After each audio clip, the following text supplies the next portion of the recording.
Good afternoon. My name's Drew Mellor, and I'm the leader of the BCP Council. Welcome today, actually, from Upton House in Poole, to this session. It's one of our standard sessions, so we've got half an hour. Please ask any questions you would like. We're coming across now from Twitter, YouTube, Facebook, LinkedIn, etc. So whatever platform you're on, please put your comments in, and I'll get to them. Before we go straight into those questions, I just wanted to say a few words in opening. I think we're in terms of our COVID situation. I think very much the feeling is we're trying to now come out of this as a country and learn how to live with COVID. And it's worth recognising that the rates currently are quite high. They aren't transferring anywhere near as much as they were historically pre-vaccination into hospitals, which is great news. So I just wanted to make a quick plug effectively for anybody, particularly over 75, who's now been offered an updated booster. Please go ahead and look into getting that done. And just to reflect on, we've now got such an evidence base around how, in terms of living with this, the vaccinations have been. So if anybody hasn't been vaccinated or been worried about it, now's a really good time, to look into it again. The rates are high, and the vaccination proof is there. I did also want to flag effectively the government's Help for Ukraine scheme. So we're in a world climate at the moment where an awful lot is happening, and a lot of people will be worried about that and wanting to help. So the government have announced their scheme. We're going to make sure we put up in the chat or on here later the link to that. So anybody who wants to register to help those fleeing Ukraine, charities, individuals, organisations, we're now ready to accept that effectively. Okay, fine. So thanks everybody for allowing me that introduction, and we'll now move into see what questions we've got coming in. So yeah, let me go. So we've got a question coming in from YouTube from Bob or Bob's. Why are BCP Council refuse loaders taking rubbish out of my bin and leaving it on my driveway? Bob, okay, so we obviously collect a significant amount of refuse across the conurbation, and those teams are generally absolutely fantastic job. So certainly thank them for it. It's generally a high performing team. If you've got any particular issue with how those teams are operating, you're very welcome to respond to our customer services team, which we can put the details up for any concerns. My email address, if anything you feel like needs escalating, is drew.mellor@bcpcouncil.gov.uk. So bin teams do a fantastic job normally, and if there's any specific problems, please report them in so we can deal with them. Okay. Let me go through some other questions then. So I've got a question from Graham Dawes around cycle lanes are great, but will there be continuous cycle lane along the whole of Castle Lane, eventually joining White Leg Way? So Graham, it's a interesting question, and what we're trying to do through the government's Transforming Cities Fund, which is £100 million capital programme across the conurbation. £80 million of that has come from government central money to enable more people to be able to use active travel if they want to. So what we're saying in that is your travel, your choice. So we're not saying people need to get out of cars. We're saying if you've got bikes and want to use them, then we need to help you do that. A part of that is the work happening along White Leg Way. So what this Transforming Travel's doing is, rather having small pockets of cycle lanes, is actually trying to get a full network. The point of that being, there's no point a cycle lane stopping somewhere, going out into middle of large traffic. So it's trying to be a much more connected cycle lane. We've got Graham, we've got details of our Transforming Travel programme. So what's actually happened and what will be happening. I'll ask one of our colleagues who'd be supporting this broadcast if they can put the web link to that under your comment or indeed on here. And Graham, we welcome any feedback on it. So yes, the plan very much is to be connecting the network up in and around White Leg Way. Okay, right. Let me see what else we can get to. Okay, Suzanne Shaw, this is a good question in terms of the rebate. So fantastic news. I think in terms of the government recognising that there are severe pressures on household finances at the moment, and a way of looking to alleviate some of that pressure or respond to it is to deliver a council tax rebate. Which government's doing. So we've now been given the information in terms of that, and now our teams are working through effectively how quickly we can get that out to people. So it's for council tax for next year's bills. So we're going into a new council tax year. I believe this week, 1st of April. So in terms of all I can say at this moment, Suzanne, is we're working through that really quickly. It's a significant amount of administration from us to do it. We had a really good track record of getting the discretionary grants out to businesses. We're some of the first people in the country to do that, and we will be again on here. So Susan, at the moment, all I can say is watch this space. But it is something we will be bringing forward more detail on shortly. Just while we're on Susan's point around council tax rebate, the point that's come in on is to recognise household incomes are pushed at the moment with the high levels of inflation. I mentioned this the last time we did one of these broadcasts, but for any people who are struggling or worried about their own household incomes, we have our Citizens Advice Bureau who have asked us to promote the fact that they're ready and open to speak to people. Again, I hope we can put that across the screen at some point in terms of how to access the Citizens Advice Bureau. So I'll come back to that probably before I end the question today. Brilliant, thank you ever so much for putting that across now while I go and have a look at another question. Okay, this is a really just a quick question I wasn't aware of actually. So thank you very much for raising it, Sheena Ogilvie. What are the council doing about the ever-increasing amount of fishing lines and hooks left out on beaches? Sheena, that's the first time I've been reported to me. So I will make inquiries about that this afternoon. What we have done, and I think you're particularly talking about the beaches. So I think we know from a couple of years ago that we had significant issues, a lot of litter on our beaches. We put in the budget last year, just shy of £2 million of extra investment into cleaning our beaches, and our beaches again were really great standard last summer. So we have got more resource in and around litter and general maintenance and upkeep of the beaches, keeping sand off of promenades, etc. Bigger bins, more access to it. We used to have a problem. We still do have a problem with disposable barbecues, littering the beach. So we put in a number of free electric barbecues to try and dissuade that. So Sheena, and really well received last summer. We have put more money into cleaning the beaches, but so I believe they're still of a really high standard. But I haven't. I will check in with our seafront teams around the problem around fishing lines and hooks, because I can absolutely understand incredibly dangerous, more generally, and also to dogs. Okay, fine. I've got Helen Williams has asked a question. So it's 1:05 p.m. has asked a question, which I'll just get up.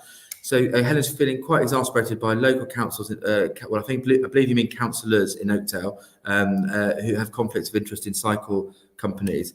So let's just take a little bit of an overview on this.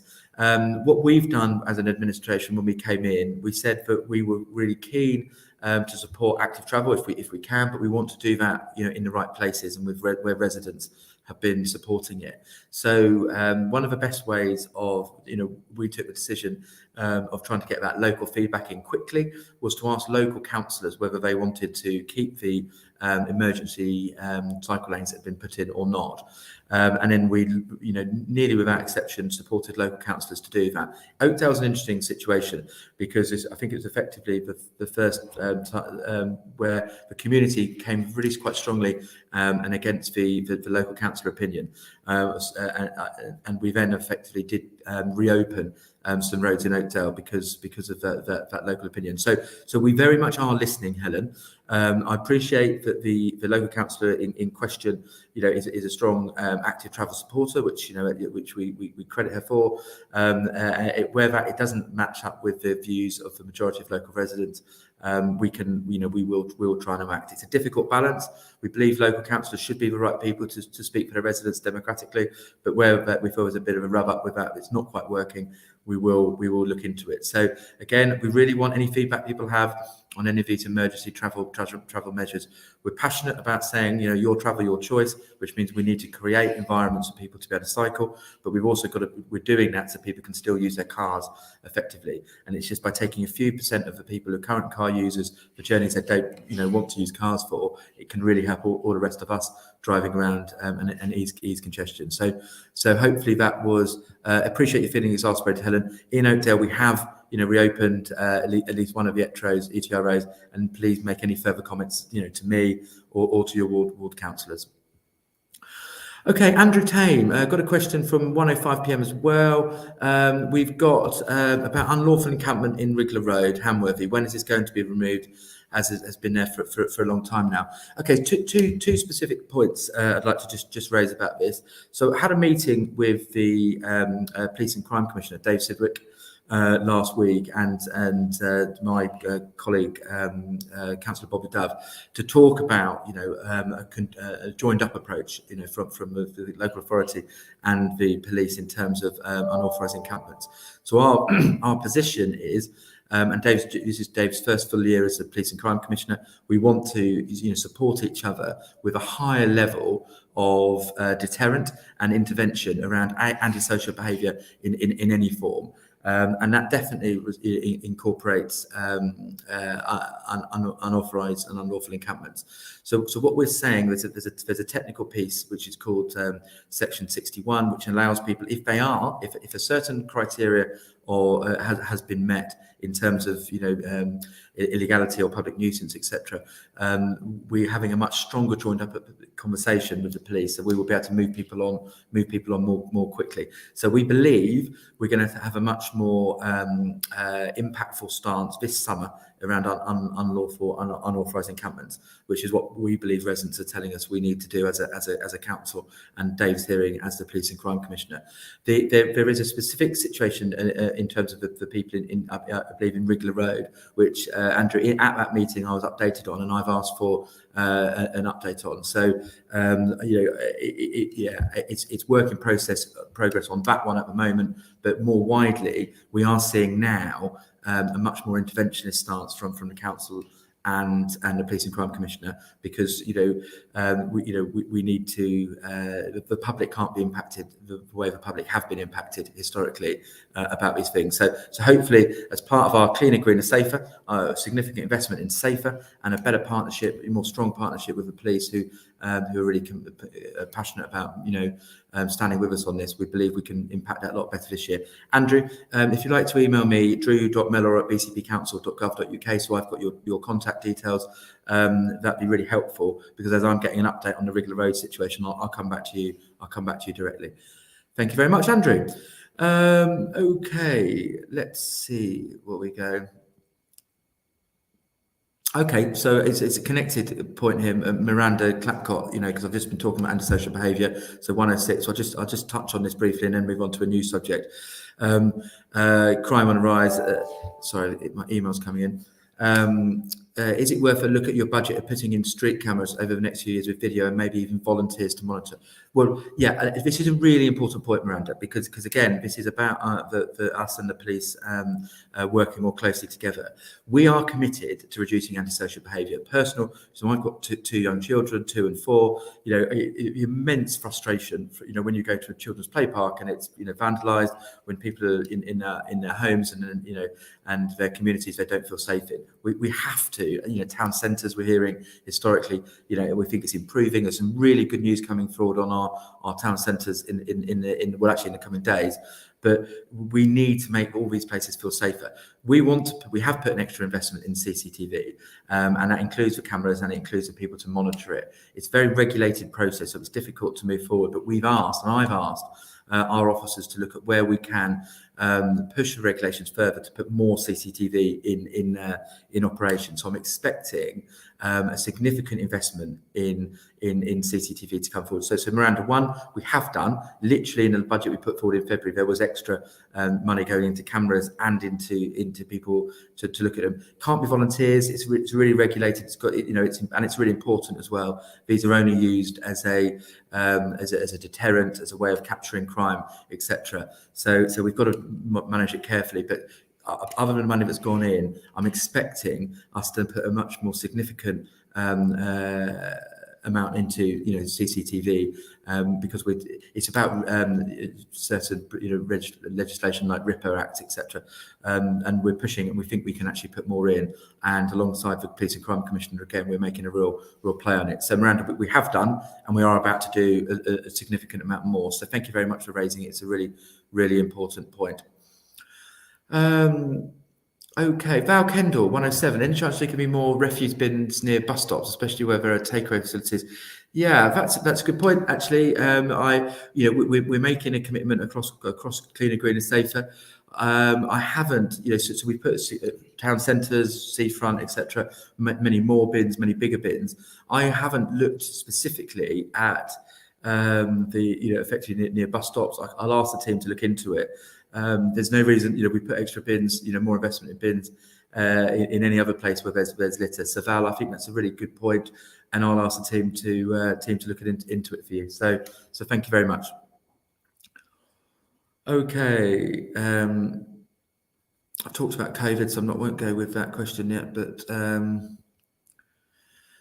Okay, so Nikki Sanderson's asked a question: who will be leading on supporting Ukrainian refugees that we may expect here in Dorset? Do you have a rough idea of numbers yet, and how the checks for homes? So Nikki, good question. Thank you.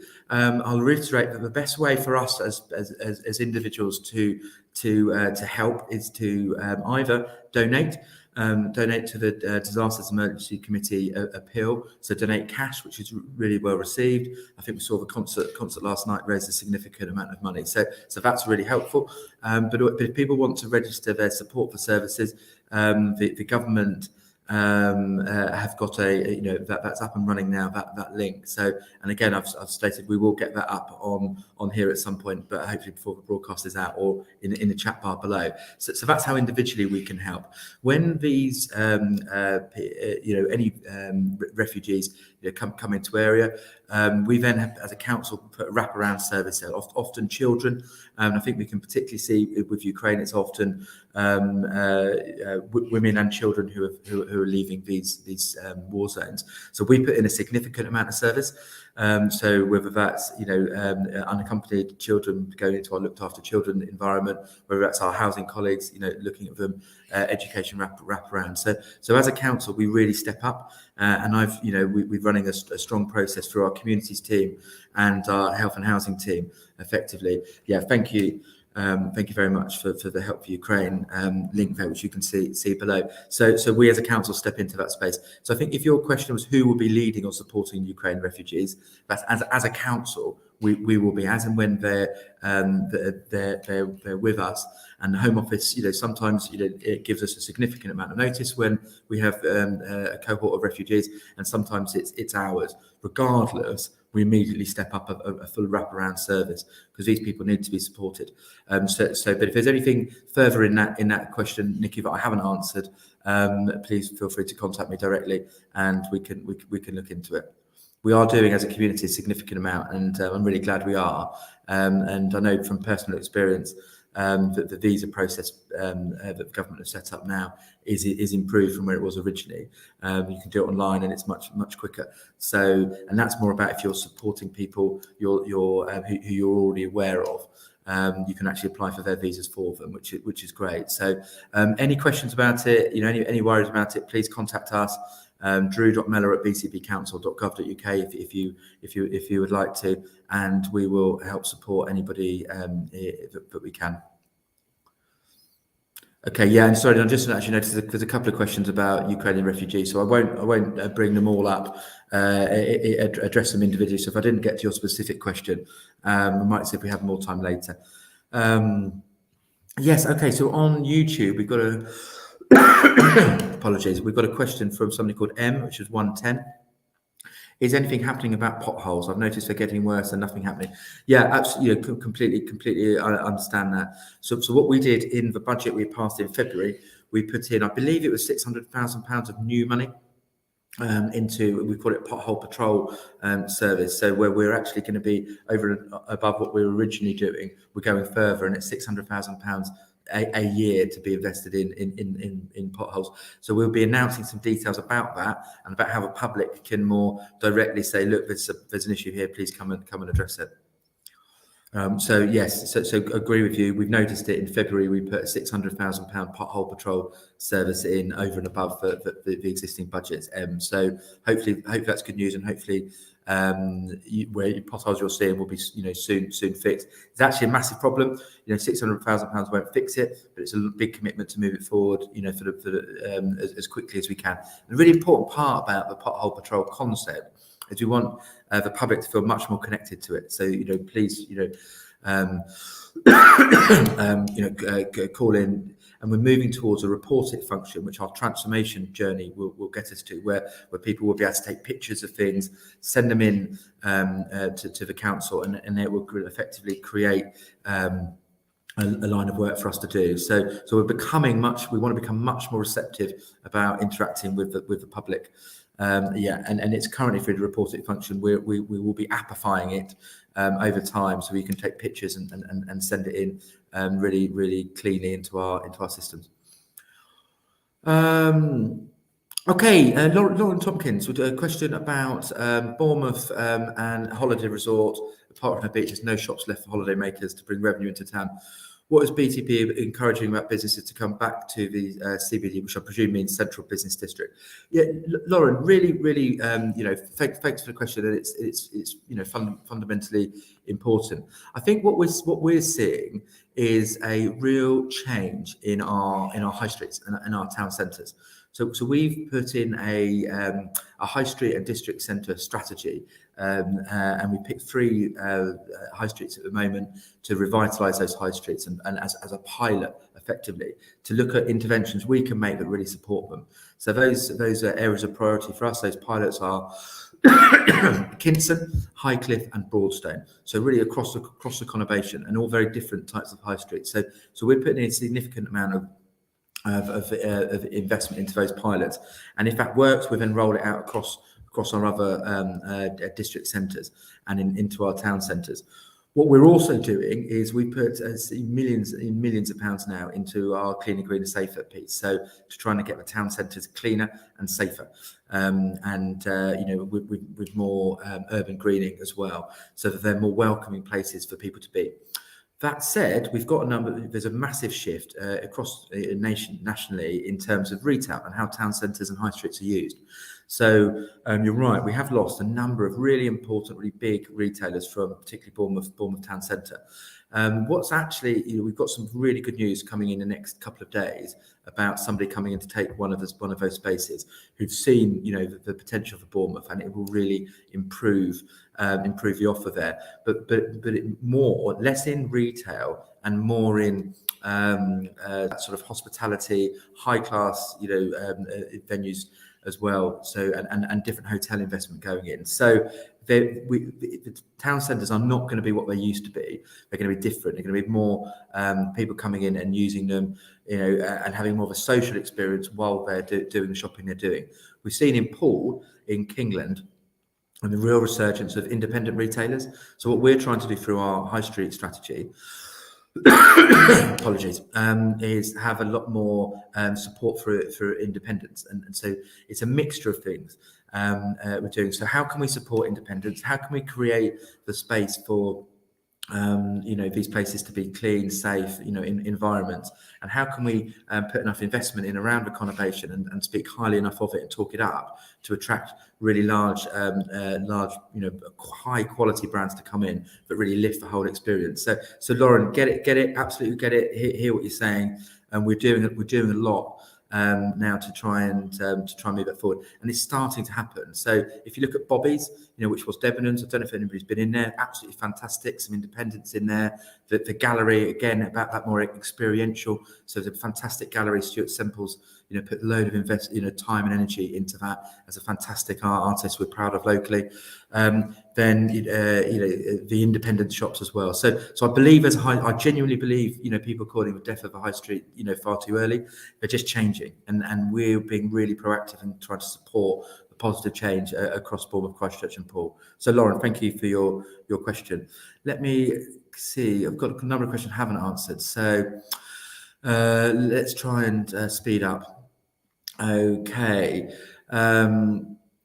So Julian Saunders quickly answered this question in terms of another application for HMO in Studland Road. Will Adam try and be overrun with HMOs? Yeah, I've actually literally just this morning been in a housing meeting at Upton talking about our housing strategy and different tenures, and we're trying to move very much away from HMOs. We as a council need to create more single entry. People have their own front door for vulnerable people. And we're actually looking at our legislation and enforcement around HMOs. So HMOs, if well managed, well run, can be really good. Where they're not, we really want to know about them. So absolutely, Julie, from a planning perspective, we are not trying to make HMOs easier, and we will be actively looking to see how we can tighten up on that. If there's a particular issue in terms of a particular HMO or a planning application that you're not happy with, we want to hear about it. So if it's not working well currently, or you're worried about the planning application, please let us know. Again, drew.mellor@bcpcouncil.gov.uk or your local councillor. Julian, it sounds like we're on the same page, but there's work to do on us from that. Alison Bartlett, 111, question about the verges. I know the verges will be cut more than last year, but will you be promoting heavily why you're letting some verges grow long, biodiversity, etc.? Yeah, Alison, absolutely. I think it was a really interesting pilot last year in terms of we're really passionate about how we can support the climate and ecological emergency that we've declared, and that means having much more biodiversity or trying to turn the decline of biodiversity to the around. Actually, separately, Alison, we're one of the first authorities in the country, and we've just put forward a biodiversity net gain plan. So biodiversity net gain will be hardwired into our planning process, and we're actually one of the first councils in the country to be taking that forward. So yes, Alison, we are there on biodiversity. What happened last summer is we had a pilot that was effectively too. It was too open, effectively. So we had a lot of verges which were grown fantastic, in terms of some areas, wild meadows, wildflowers, looks fantastic. In certain areas where the grass just grew long and it collected rubbish and it had a litter issues, didn't work and wasn't the right thing to do. So what we've done, and I actually intervened, it was from one of these Facebook sessions last summer, had a lot of comments and concerns about it. So rather than let that pilot last summer run until the end of September, we intervened and said, let's cut some of these where then it's not right to be let grow before the end of the pilot. We're now going to be cutting more verges, but that means we think we can make a much more positive case about where we are letting the verges grow, where we are scattering wildflowers, where we are encouraging that to grow. So Alison, you're right. So the narrative got lost last summer into more, litter, etc. So by controlling it more tightly in terms of the areas we'll be letting these wildflowers grow, we think they can look better. We can make our place look better, but we can also talk about the benefits of biodiversity. So Alison, hopefully that so cleaner, greener, safer. We want it to be cleaner, which means if it's litter and it's an eyesore, we don't want it. But if it's greener, we do want it. Effectively. So it's getting that balance right, which I'm confident we'll get this summer more. So hopefully that is helpful, Alison. Okay. For again questions on Ukraine, which I think I've touched on. Alison, again, hopefully, Alison, I've just seen your later comment. I am, standing right in front of this biodiversity piece, but it's got to work in terms of, looking maintained and clean as well. So that's hopefully that's answered your second point as well about me getting behind it. Nadia Saunders, just stop closing the roads in Oakdale. To be really clear, what I said earlier on, and sorry, that's a question at 112. Nadia, in this instance, this is actually Oakdale is actually the place where we have actually intervened over and above the ward councillor and reopened a road. We took that through cabinet. So one, we have stopped closing roads in Oakdale. Two, we've listened to the public feedback and reopened one as well. So Nadia, we've actually done and completely exactly what you said. So hopefully that, and based on the feedback from people like yourself. So thank you for being passionate about it, and hopefully it's helpful, and being acknowledged that we are listening and changing policy. Okay, thank you. Let's see. Oh God, I hadn't actually realised the time. We're actually at past. Let's see if I can quickly get to one or two questions that I haven't answered to date. Okay, Alicia Ozai 116 about groups for babies and toddlers resumed to pre-COVID levels, but not to be available advertising for. Okay, that's really interesting, Alicia. What we need to do is, because it's so important for socialisation effectively of babies in our early years and foundation stages, and we have seen effectively there has been an impact on the pandemic of people coming into schools who've had less sort of social exposure. So it's really important that we get there. Elisa, I'll look into this. I've got a 2-year-old myself. I think there are a number of groups. It might be about how we can help people publish them more. So I do believe, and groups should be meeting again now. Particularly as we come into the summer, there's more ability to do it outside. So our message is clear. We need to start getting back to meeting. We want people to be vaccinated. We want people to get back meeting. It's really, really important for particularly for our children and young people. But Alicia, I'll look into that. Okay, yeah, fine. And the last question. Apologies, there's a number I haven't got to today. We'll look at extending the time for future sessions. 116. Alex Lanted, a question from YouTube. Will BCP Council be getting more mechanical road sweeper machines, as there aren't enough? Yeah, the simple answer to that, Alex, is yes. One of the first things, interestingly enough, actually, we're trying to harmonise all services across Bournemouth, Christchurch and Poole. And there's a real lack of road sweeping in Christchurch. We inherited from the Christchurch Borough Council. So effectively the provision that Christchurch Borough Council were delivering was nowhere near the standard that put on road sweeping on Poole and Bournemouth were. So the first thing we did was effectively invest in new mechanical road sweepers and teams in Christchurch to bring it up. And now we've actually gone above that across the conurbation, and we've put more money in the budget in February to do that. So it's been a 2-stage process. One, level up with Christchurch, and now 2, in the budget we've just done in February to put more money in. So yes, that is it. Alex, we really want to hear how that's going. So effectively, in a couple of months' time, if you're still having that same concern, we'd really be keen to hear from you. So please, everybody, feel free to tell us, if there are roads that you don't think are of a required standard. We will get there. We are going to keep investing in this until we make sure everybody can be proud of where we live. So there's a significant millions of pounds more going into that type of service. So Alex, hopefully that answers your question. Yes is the answer, but it's got to feel like we are as well, rather than me just saying we are. So we want to hear back from people. Please use the report it function. I'll put my email address up just one more time. So drew.mellor@bcpcouncil.gov.uk. If there's anything, we will try and get through the questions today, that have been asked. Somebody will respond to them individually over the next few days, hopefully. If there's anything specifically for me, there's my email address. We're looking to look at a new